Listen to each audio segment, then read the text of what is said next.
విషయం నీతో ఎప్పటి నుండో చెప్పాలనుకుంటున్నాను. సంజన, ఆ విషయం ఇంటి దగ్గర మాట్లాడుకుందాం. నువ్వు వెళ్ళు.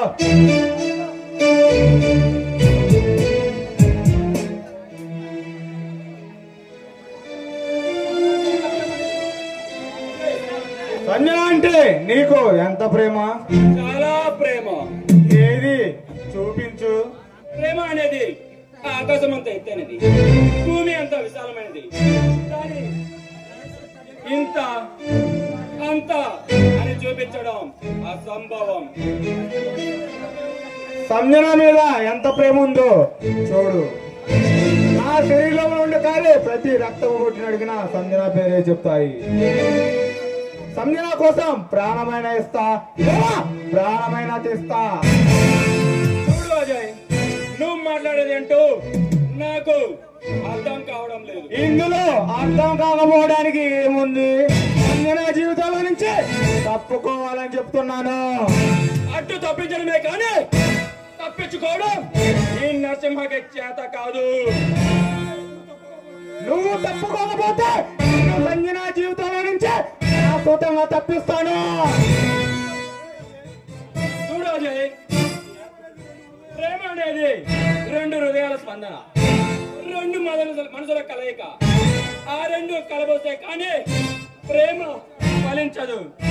అలాంటి మా ప్రేమను విడదీసే హక్కు ఎవరికీ లేదు. పోనీ నీ ప్రేమ ఖరీదంతో చెప్తావా? ప్రేమ అనేది చాలా విలువైనది, కానీ ఎవ్వరూ వెలకట్టలేరు.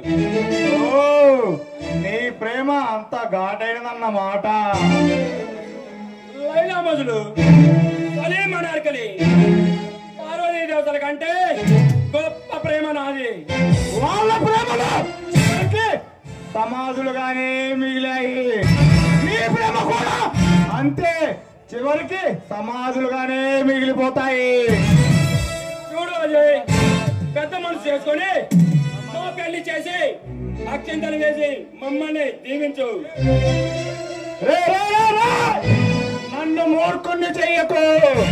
నేను పీల్చే గాలిని అడుగు, నేను తిండిని అడుగు, నేను ఎవరి కోసం పరితపిస్తున్నానో చెప్తాయి. నేను బ్రతికేదే నా సంజన కోసం. అలాంటిది సంజనను నీకు ఇచ్చి పెళ్లి చేసి ఈ చేతులతో అక్షంతలు వేసి దీవించమంటావా? నా గుండె కోసి అడుగు, ఆనందంగా ఇస్తాను. అంతేకాని మరొక్కసారి సంజనని అడిగితే నీ ప్రాణం తీస్తా. ఏంట్రా తెగరెచ్చిపోతున్నావు? నుంచి నాకు పెళ్లి చేసేదని ఒప్పుకోపోతే నిన్ను చంపే చేతికి నిప్పు పెట్టి ఆ అగ్ని సాక్షిగా సంజనతో నేను 7 అడుగులు వేస్తాను. ఇప్పటి వరకు నాలో నరసింహనే చూసావు. ఉగ్ర నరసింహనే చూడాలని కోకు చచ్చిపోతావు.